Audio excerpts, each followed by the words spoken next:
kindergarten. I'm sitting outside because it's a nice spring day. And I was thinking about how we're all stuck inside together and sharing might become a problem. And I remembered I have this wonderful book called It's Mine, a Fable by Lioni. And it's about 3 frogs who can't share and they learn how to. I thought this would be great for us to read since we might be having trouble sharing, since we're all at home together. Normally we're at school or work. So let's read It's Mine to see if it could teach us how to share when we're stuck inside. It's Mine by Lioni. In the middle of Rainbow Pond, there was a small island. Smooth pebbles lined its beaches, and it was covered with ferns and leafy weeds.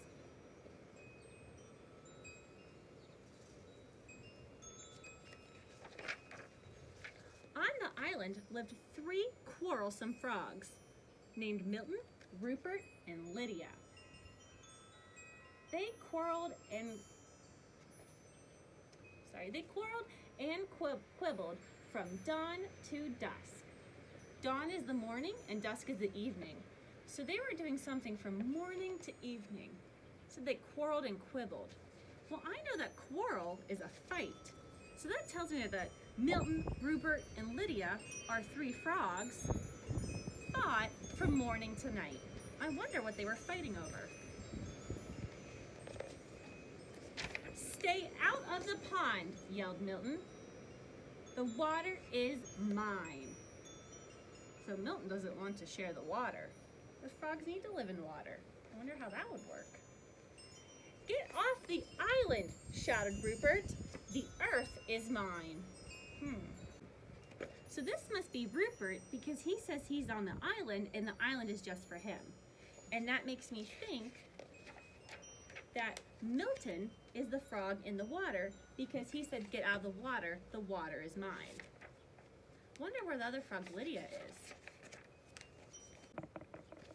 The air is mine, screamed Lydia as she leaped to catch a butterfly. And so it went.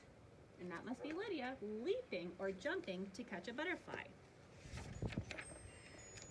One day, a large toad, which is different than a frog because toads live on the land. One day, a large toad appeared before them. I live on the other side of the island, he said, but I can hear you shouting, it's mine, it's mine, it's mine, all day long. There is no peace because of your endless bickering or arguing. You can't go on like this.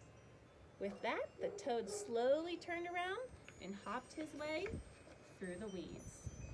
I wonder how Milton, Rupert, and Lydia feel about the toad's message to them. Guess we'll find out.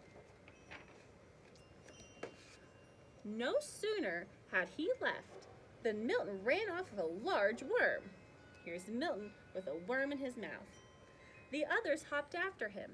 Worms are for everybody, they cried. But Milton croaked defiantly. Not this one. It's mine. Not good at sharing. Suddenly, the sky darkened and a rumble of distant thunder circled the island. Rain filled the air and the water turned to mud.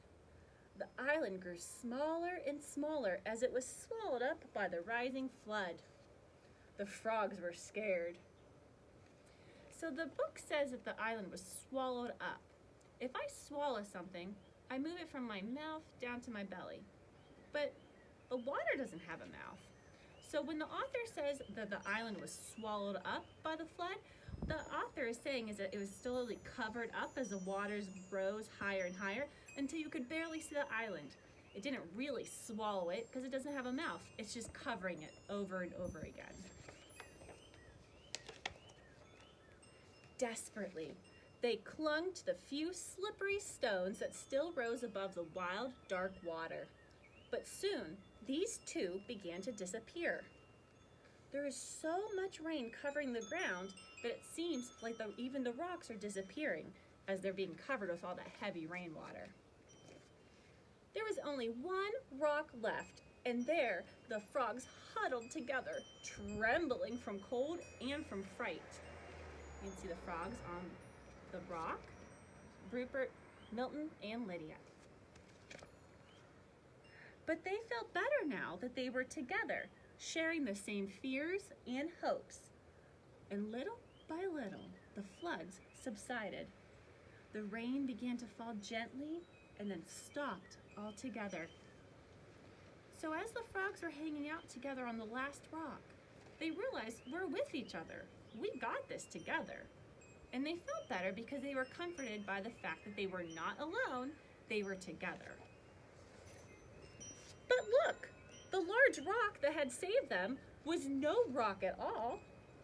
You saved us.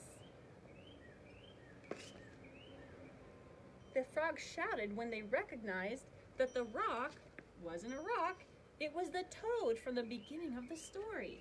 If I go back, I now can see the top of the toad's body, but the illustrator tricked me in making me think that this was a rock.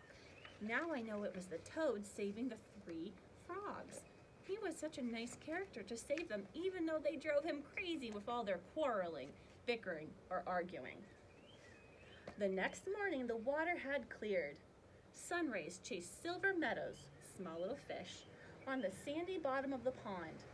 Joyfully, the frogs jumped in, and side by side, they swam all around the island. Do you think that the frogs learned how to share and get along? There's something in our illustrations that show us. Take a minute and think, how do you know the frogs learned to share and get along? Well, I can see first of all that they're happy because they have smiles on their face. And they must be getting along and working together because I think they all jumped off the rock, the earth, which Milton wanted. They're up in the air, like Lydia wanted, and then they're going to jump in the water like Rupert wanted. Or it was Rupert with the rock, but either way, they're all sharing the same places. The water, the air, and the rock. The 3 places they were fighting over before. Together, they leaped after the swarms of butterflies that filled the air. They're looking for their food because frogs actually eat insects. And they're sharing the air. And later, when they rested in the weeds, they felt happy in a way they hadn't before.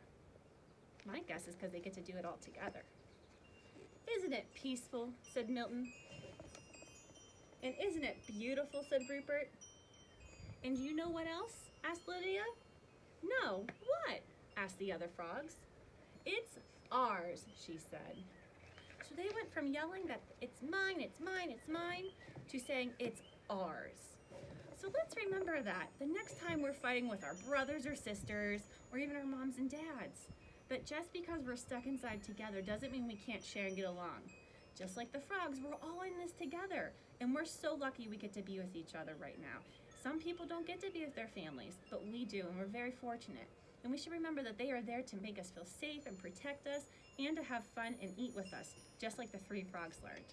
I hope you like It's Mine by Lioni. It's one of my favorite books ever. I miss you guys, and I can't wait to see you. Make sure you wash your hands and you're staying safe. Bye, everybody.